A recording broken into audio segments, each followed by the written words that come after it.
Hello, everybody. Welcome back. Today I'm just interviewing Somber once again. I know I did this months ago, but that was when I was halfway through his story. Now I have finished it, and I have even more questions. So, Okay. introduce yourself. Hi, I'm Somber. I wrote Horizons, and I'm currently writing the sequel to it called Homeland. And is it also true that you are side helping one of your editors make speak? Yes, that's her baby, but I write Blackjack's reactions from time to time. Okay. So, let me ask this. What direction were you wanting the end of Project Horizons to go when you were getting to the last chapter? Pretty much where it ended. Originally, I kind of had the story end with this big climactic battle on the moon, and then KCAT published I believe it's chapter 26 of the original where she goes into the Lovecraftian aspects, and sadly, that really grabbed me. So that's about the time where I turned the final confrontation into the Eater of Souls, which was a fine idea until I finally got to write it and then realized writing a battle with an Eldritch Abomination is really hard simply because they don't work when you describe them in great detail. The more detail that you have, the less eldritch they become. So it was a real balancing act to have that final confrontation. It ended how I wanted it to end. Most of the epilogue was how I wanted it to end, but it sure wasn't easy. So yeah, if you have your final guy fight Cthulhu, it's usually not the most satisfying fight to write. Now, here's what I'd like to know. Did you originally plan for the legate to die like that? The legate was always going to be the agent of the eater. I wanted that kind of twist.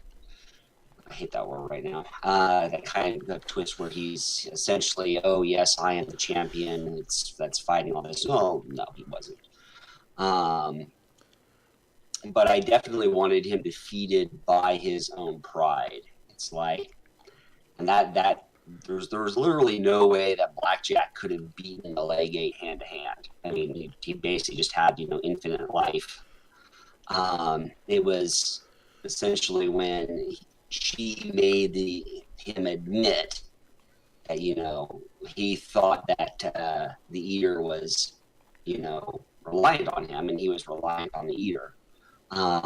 That he made that statement where essentially the Eater then went, "Oh, you think I depend on you? You think I need you? Well, now I'm going to prove you wrong by killing you." Now, Well, what's ironic is the Eater did in fact need the Legate, and had the Eater not killed the Legate, it would have succeeded in its plan. So pride was a major component to both of their downfalls. Blackjack has no pride. see now, and here's another thing. It is ironic because I also did read. I watched a live stream with you and like another group of people, and you said Mhm. the exact same thing. Okay.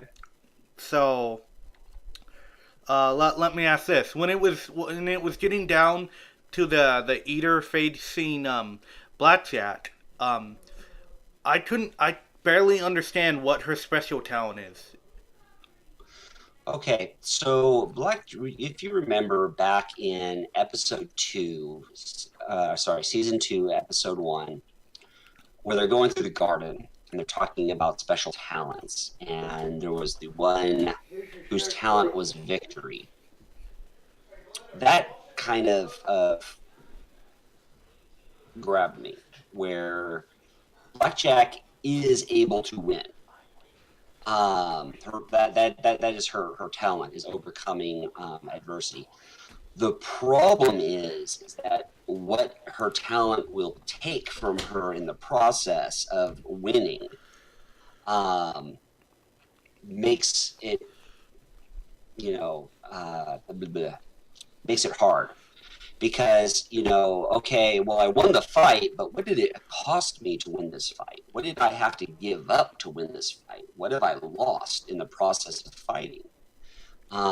She can win a fight, but she's going to be losing things in the process. And one of the things that was basically what the dealer was, taunting her about was, oh, sure, there's always someone there to take the bullet for you.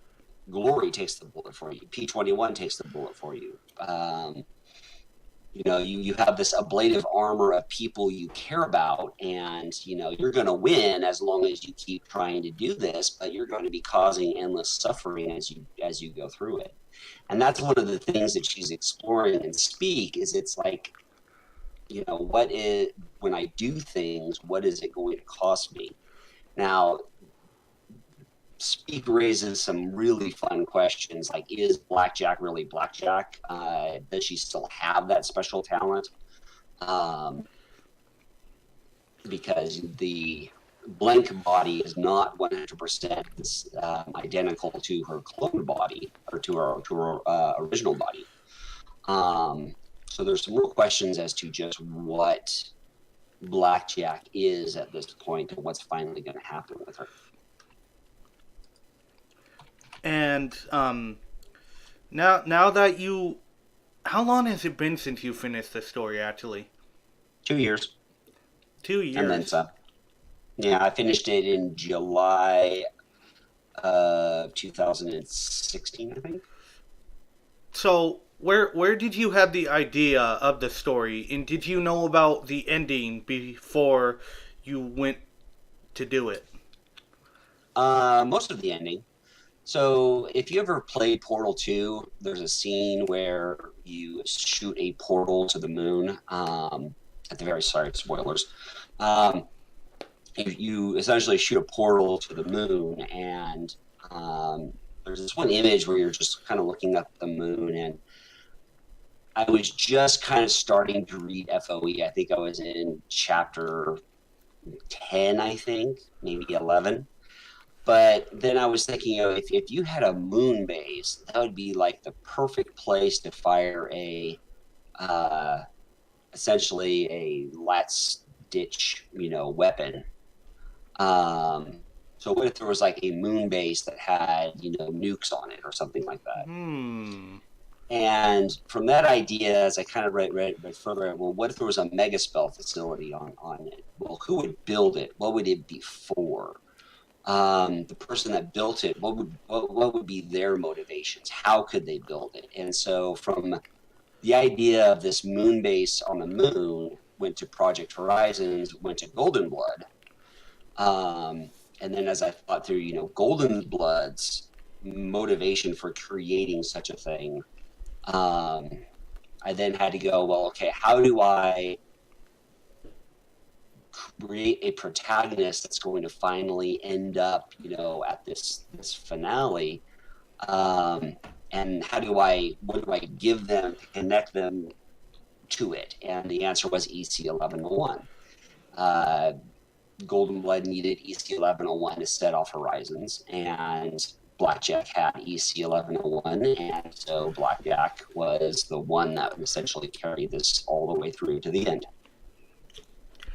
Then like I said, I added the Eater, and so everything after the moon is kind of a little weird. You know what's so funny? Your story, it has such similarities to this one anime that I finished just a few days ago. Have you ever taken the time to watch Kill la Kill? Kill la Kill? No, that's not one I've watched. Oh, I can't take credit for that. You definitely should watch that. It's on Netflix, right? Yes, and Hulu. Yeah. It's funny. I'll watch it eventually. I usually when I work graveyard, so if I have a night where I have nothing going on, I'll sometimes just binge series I haven't seen before. See, it's like this. When I was reading your story, when I first was doing all that, it first started out so simple, normal, and then it just got over the top around the end. Mhm. And then I was watching Kill la Kill, and it's like, oh, this is a simple shonen. She's gonna battle this girl for like the to find out who killed her father, etc., etc. And then it just gets into this whole crazy thing about, oh, there's like this life fiber. People live to the life fiber. We need to feed it to this giant life fiber monster. And like, what the Do you know hell? why that happens? Why? So, especially with anime today, you essentially have 13 episode seasons and 26 episode seasons in Japan. And 13 is becoming more and more prevalent. So you have 13 episodes to set up characters, set up a situation, and get people interested in the characters. So it'll start out with a very straightforward premise to try to establish, do people like these characters, do people like the premises of this world, and then once you if it's pretty clear that there's a strong viewership for it, then they will go, oh, okay, we're going to go ahead and do the next 13 episodes where we get into the deeper story where things get a lot more weird. But because they have that shorter episode run, um, you really can't get into the deep nitty gritty with only 13 episodes. I mean, some shows can. I mean, but Puella Madoka pulled it off amazingly. See, and But it's interesting. Like they also make a character look over the top and just look so stylish that they just you like them more appealing. Like this is the main character right here. mm, Hold on, let the thing load. yeah. So we'll notice her color scheme. What do you notice about her about her primary colors? If folks can't see it, we'll hear real quick. Um, but black hair, black uniform, white skin, and red, black, white, and red. Yes. Black, white, and red is a really powerful combination of colors, and people go, "Well, black and red alicorns." There's a reason why certain color combinations are really powerful combinations because black and white signify duality, good and evil. It's innately in conflict, and then red is such a primary color because it also has two meanings behind it. You have both passion and love. You also have fire and destruction. You also have blood. These are very strong thematic elements in the color red. So when you have black, white, and red, you have this kind of combination that says this is someone you need to pay attention to, either as a good person or an antagonist. This is someone that is going to do something. And I think a lot of when people make black and red alicorns, they tend to fixate on, oh, these are the things that my character can do rather than these are the things that my character does with, the power and whatnot that they have.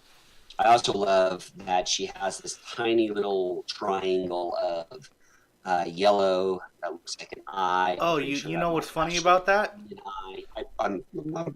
I can make some predictions. Um, but also you have this very bright little strip of yellow. And in addition to looking like an eye, and I think there's something where there's like spirits or some other thing involved. But yellow is a color of warning. And so when you have this tiny little bit of yellow in her uniform, it is also a symbol, that, okay, there's actually some danger involved in this character. I find it a little odd that it's right over her breast. It's like, okay, are we emphasizing her femininity here? Her other breast is covered with this black patch. Then, of course, her midriff is bare, so there's some titillation there as well. Oh, you have no Can't idea. see. Oh, well, no idea. But I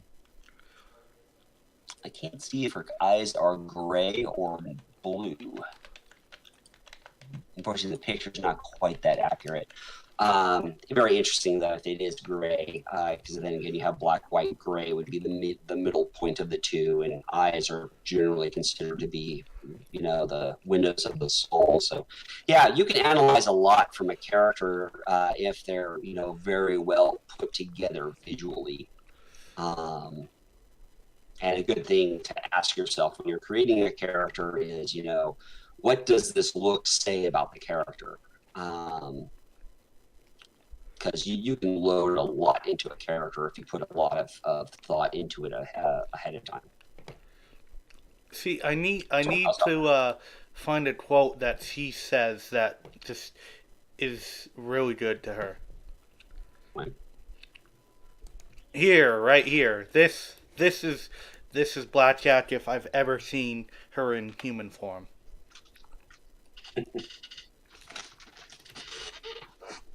And that's a legitimate quote she says in the Oh yeah, anime. yeah, I can believe it. But A lot more than you for you to stop me. I imagine she's probably saying it to someone that was a lot like Zeus. um I think she says it to like Sasti or something. I No can't idea who that remember. is. You have to watch the anime. I know. Um now let me Oh, show you it's an image when she actually transforms, okay? That the clothes she's wearing uh, it's alive, and when she feeds it blood it like makes her stronger or something. But um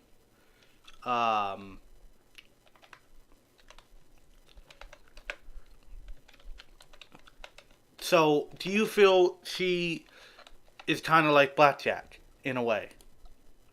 I have no idea. I don't know this character at all. I can definitely see some overlaps.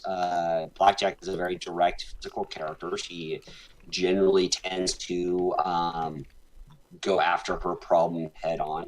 This character certainly seems to fit that. She is a character that is very strong in her sexuality. I have no idea, but looking at this character's appearance, I can make some inferences.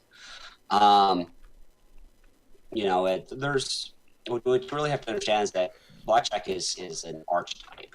She is a dumb hero, where she is a hero because she's trying to do what she believes is right, and she is dumb because she refuses to analyze her situation and realize that the methods that she pursues are not 100%, um, effective. Oh, And this then, character right here, she also goes head on into battle with no plan and mhm. wins.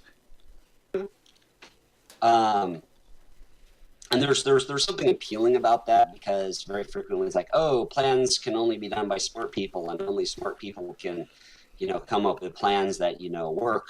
And the idea of a dumb hero that just powers through and overcomes has some admiration to it. It's tell me this. So I was finishing and I got to a certain part of the chapter that really made me sad. Mm-hmm. And do not leave this open. Did did he or did he not die using his full power on that tank? Sorry, I think you must have broken up there. What was that? The you know who I'm talking about? The Big Daddy dude? Mm-hmm. Did he or did he not die? Did Big Daddy die? Yes. He got turned into a giant, ball of light and dissipated in a bit of magic. I mean, wouldn't you call that death? You don't honestly think that he's going to show up somewhere, on a sandy beach with, a pair of zebra mares, fanning him and offering him mimosas, do you? That would be absolutely crazy if, Scotch tape were to come across that. Hmm. You. I promise nothing, sir. Uh huh. Okay. Moving on. Who else that wasn't talked about in the story died? Who else died? Like everyone dies in Horizons. It's easier to say who lives. Um, Who was important that wasn't talked about in the chapter of the fight all around Hoofington? oh, geez. I mean, you still had like Toaster was, or sorry, Toaster was toast. Still a candle though. Nobody cared about Toaster, wasn't he? Didn't he turn into some anti-hero? He wasn't even an anti-hero. He was after himself. He was basically trying to knock Big Daddy off so he could take over the Reapers. Yeah. Um, who else lived? I don't know. I can't think of anybody who died that would actually still be around. Now, let me ask Uh, this. You kind of talked about a lot of different generations of children that Blackjack's children had before mm-hmm. the last one. Are you ever gonna touch upon their stories? I probably won't. Just because I'm trying to write other stories, and even just writing Homeland is tough. Um, I recently went 6 months without putting a chapter out, and that's just bad. That's losing a story. 6 months? So will That's I ever? nothing. Huh? I've six been months? No, for me it's I've been going years without doing anything with my story because well. I can't find people. Well, you have yourself. Sometimes that's all you have. Um, but that's where I actually her children. I kind of have stories for Baccarat and Buolate, her twins. Um, as for the others, no, I don't have any stories planned for who they are. The constant thread I'd like to think is that Blackjack has kind of touched bases with each of them over their lives. And Some she might have confessed to being their ancestor. Others she just like checks in on and makes sure they're okay. the last one, what about the last one that was talked about? In the epilogue, Yes. oh, I have no idea. I don't know what happens with it. The big point of the epilogue is Blackjack gives Rampage or gets Rampage off the moon. Rampage doesn't spend the rest of her life on the moon.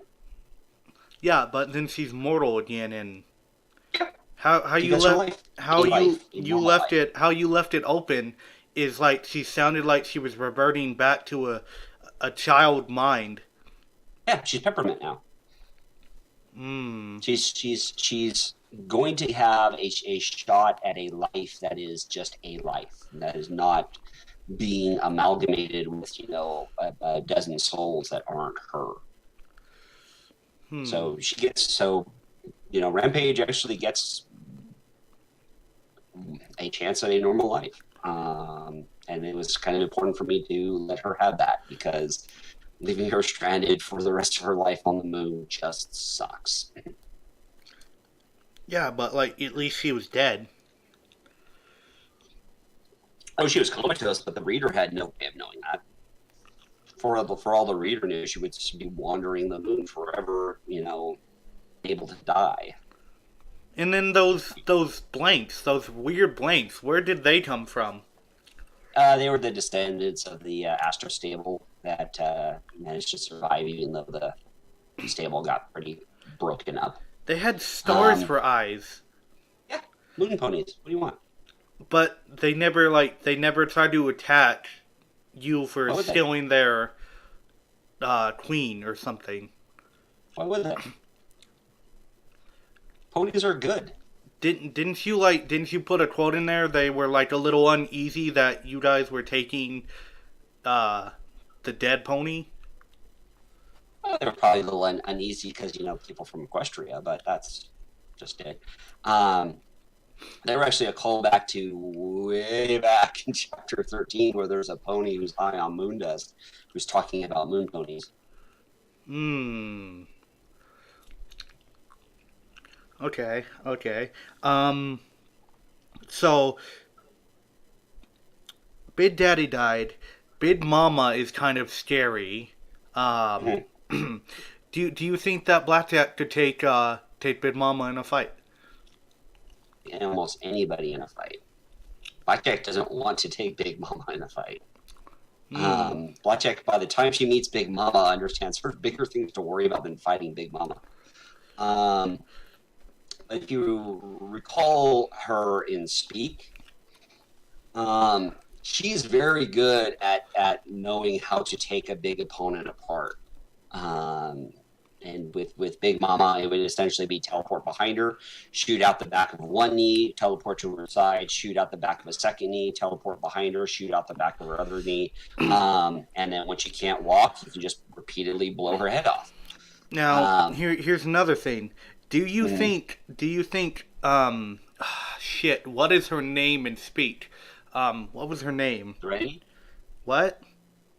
Threnody, Serenity? Glitterdusk, The main character. yeah, Threnody, That's how you say it? yeah, Serenity Threnody, or Serenity? Threnody. Serenity. Okay, so Serenity, I feel, will become exactly like Blackjack at the end of her story. I certainly hope not. That'd be incredibly depressing. Um, Um, the it's whole it's the whole arc that you guys are currently on, I see it.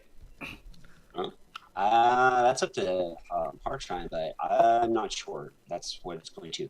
Mostly, what Blackjack is trying to do and Speak is get Threnody able to stand on her own feet and face her past and basically decide her future. To do things that Blackjack herself really couldn't do because she's always felt pressure to be things and do things, whether it was be security or find out what EC 1101 was about. She doesn't want Threnody to follow that same path, and she doesn't want Threnody to end up like Glory. She definitely does not want to. She definitely does not want Threnody to be Glory. See, that sucked. That you made that so fucking sad. Which That when Glory died twice, yes. twice, Not only does she die, but she dies twice. twice. Can you elaborate? Well, the first time she dies was when the bomb hit, and readers got that very immediate, visceral, "Oh gosh, she's dead."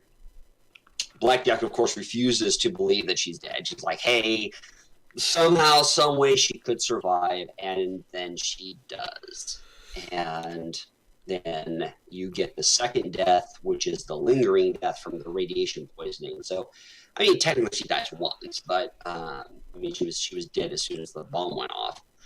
But when she actually dies is when Blackjack finds her. But I also really wanted Glory to be the one that gave Blackjack the final plan to defeating the Eater.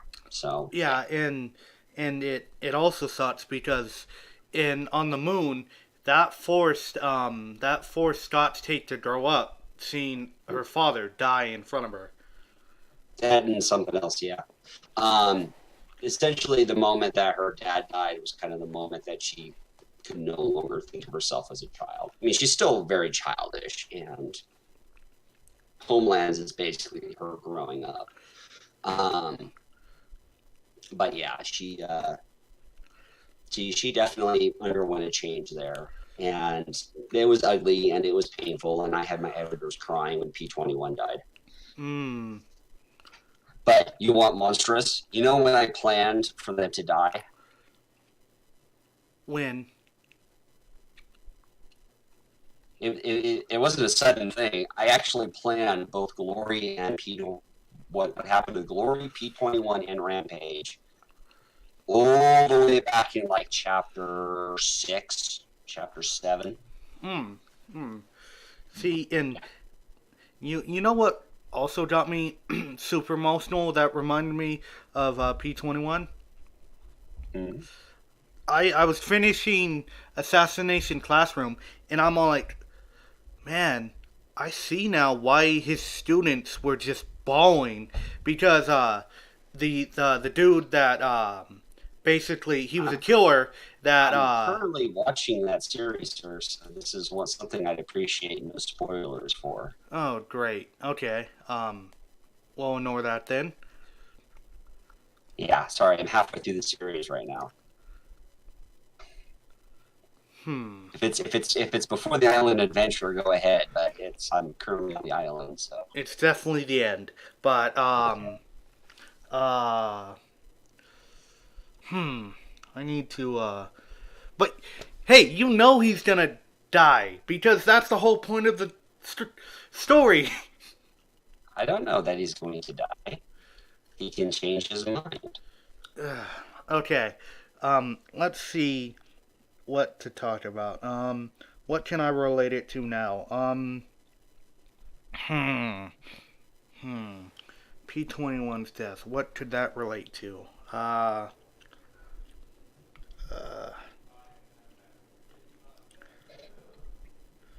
fuck. This is so hard. I know it's also the reason why Bastard survived, though. I needed somebody to drag Scotch tape away. Hmm. Because the big thing was, Rampage is like, okay, I gotta stay here. I gotta stay here, and this is gonna be my way out. Yippee skippy for me. And Blackjack's fine, like fine. It's unfortunate, but fine. But What was his real name actually? Bastard, Yeah. Bastard's real name. Yes. I can't recall. Swicked, or no, yeah, Swicked named him Hmm. Rudy something. Okay. Um. Death. Glory kind of reminded me. Okay. Are you actually watching Lelouch B. Britannia? Told Gios? What's that? Told Gios? No, I'm not watching Code Geass. Okay, good. So it reminds me of Code Geass because the character has this ability to like rewind people or whatever and like reincarnate them, but his ability isn't working on the girl he loves, and she talks about how uh, they'll meet over and over again as she's like crying, and then she dies in his arms. Mm-hmm. Yeah, Okay. that reminded me of Glory. Uh, well, that's basically the hard goodbye. Uh, yeah, it's something that I have personal experience with, and anyone that's ever had to tell a family member goodbye as they're dying will definitely be able to relate to that moment. I didn't get to say goodbye to my uncle, Mm-hmm. Yeah, so it's a difficult thing. but speaking about that, my uncle he reminded me a lot of P21. Mm. Yeah, P21 appealed to a lot of people, especially my editor bro. P21 was kind of his main influence with the story, and so when P21 died, it hit him really, really hard. And here's another thing that upsets me. When I finished the first chapter of Fallout Equestrian Misplaced, when I was using the characters Zack and Mike from the YouTube group called Mike Burnfire, someone in the comments said, "Hey, finally a story with these two. This is gonna be great." But then I never wrote a Well, second chapter because I don't have an editor. you do not need an editor to write, sir. My writing sucks. That's and write better. I've been writing better as much as I can improve for the last 7 years. Good.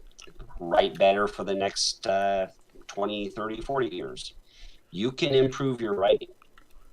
It's not easy, but you can do it. And here's the thing that kind of I find ironic.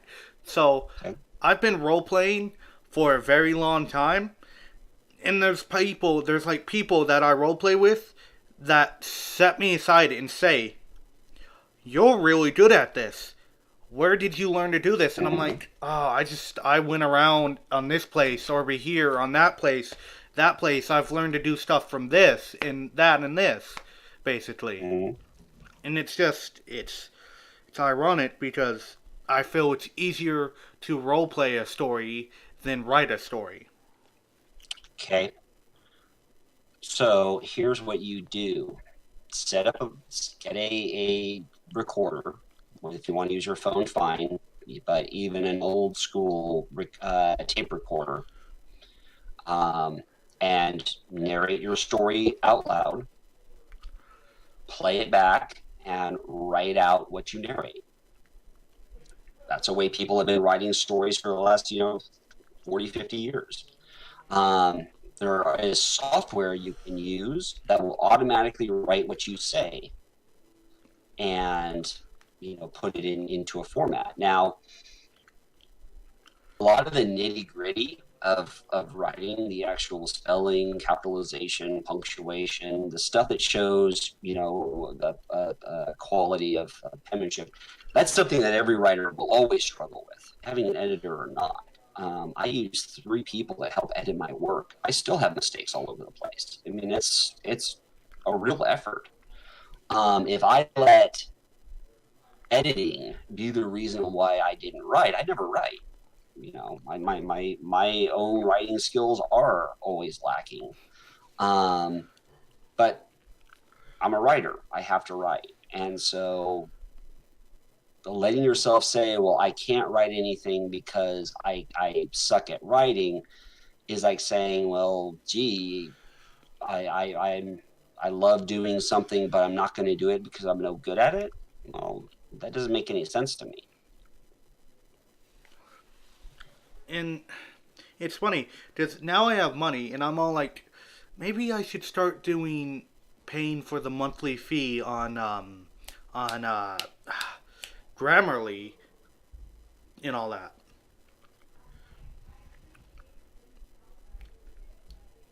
Did you catch I think that? you cut out. I was talking about wanting to pay the monthly fee on Grammarly. Mm-hmm. Okay. By all means, you can always do better. You can always make yourself better. You can always practice better. You can always become a better writer. I'm always Let me just stop you right there. okay. Please don't implement your own Blackjack's own speech of do better with yours. Why? It just doesn't feel right. Okay. It's something that we both believe. You can do better. Everyone can do better. Yeah. Um. Continuing on. Let's see. Hmm. Um. Was there ever gonna be an alternate scene for Glory or no? An alternate scene for Glory? Yes. What alternate scene are you Uh, uh, referring to? Either a different death, a different outcome, her living, etc. Uh, Options are limited. Here's the thing. Let's say that P21 and Glory did not die then. They would have died when Horizons hit. They would have gone with Blackjack into the tunnels and they would have died right alongside her. Or I could have yanked them out, with Psalm, but then they would have been the two that had been forced to live while Blackjack, died. That's not a very good ending for those characters. Um, so the Horizons has a downer ending. I mean, Blackjack dies, but she dies doing something that she cares deeply, deeply about.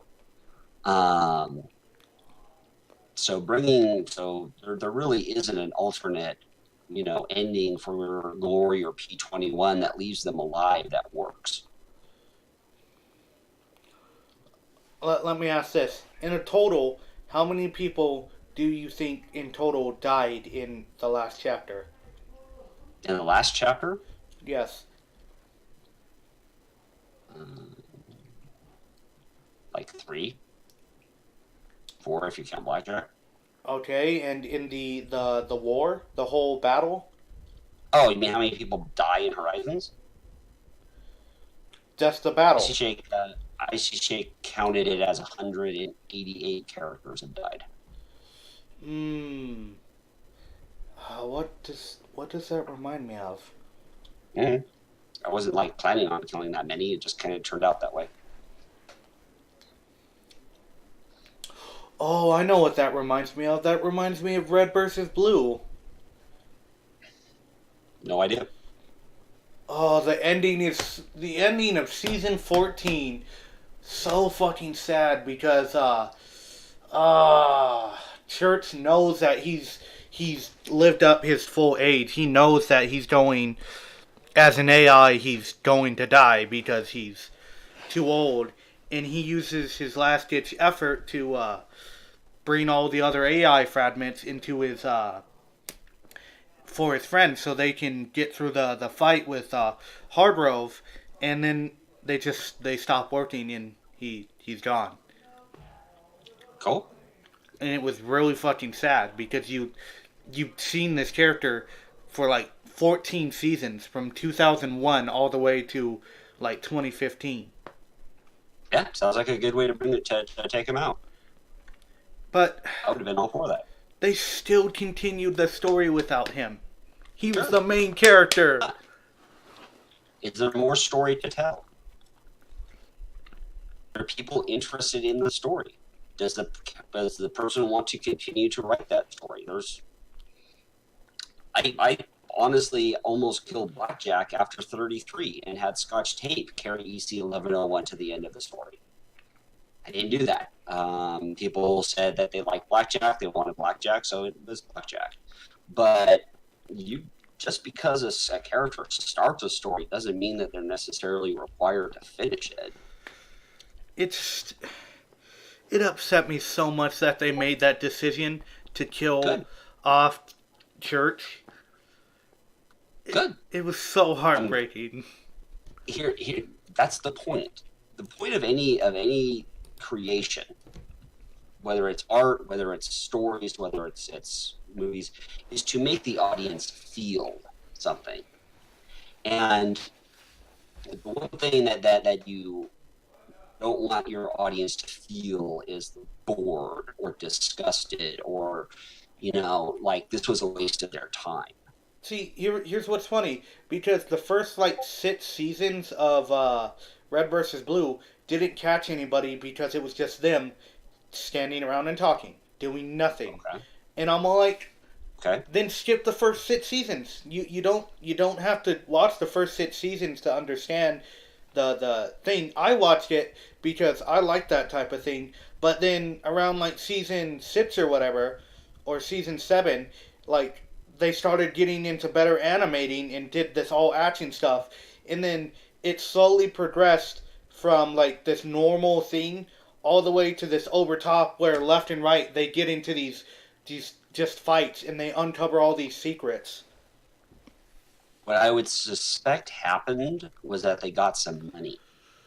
Because what it sounds like to me was the first 6 episodes was probably something on the equivalent of a fan project, where it's essentially whatever time you can put into it. Whereas the later episodes where they have the better animation was likely they got money from somewhere. See, And like money frees you up to do a lot of things. It here, frees me here's up to do more. Hmm? here's what happened. Like they started using machinima and all that, and then later on they hired this one Asian dude that helped them with Red versus Blue, but also with Ruby. But then Okay. he apparently passed away, and then they continued on Ruby in his like uh, memory. Okay. Good for them. But like let me show you the different scenes from Red versus Blue. I have about 20 minutes, sir. Are you serious? I am serious. What happened I've to got the stuff I have to fucking do. 3 to 4 hours? 3 to 4 hours? Yeah, you said I that. said I'm. I said I was available for 3 to 4 hours back at 1 a.m. You said it at 2 p.m. for me. Okay, well it was 1 p.m. for me. Okay. Great. This is bad. I can't even finish telling you all the stories or the questions. So focus on questions, I suppose. Nah, it's fine. I'll just make a third part. Okay. We're not done, but it's all right. Well, it was nice having you. Hope you enjoyed the 45 minutes of us talking. You still have 20 minutes of my time, sir. Yeah, but I don't want to like make you late or something.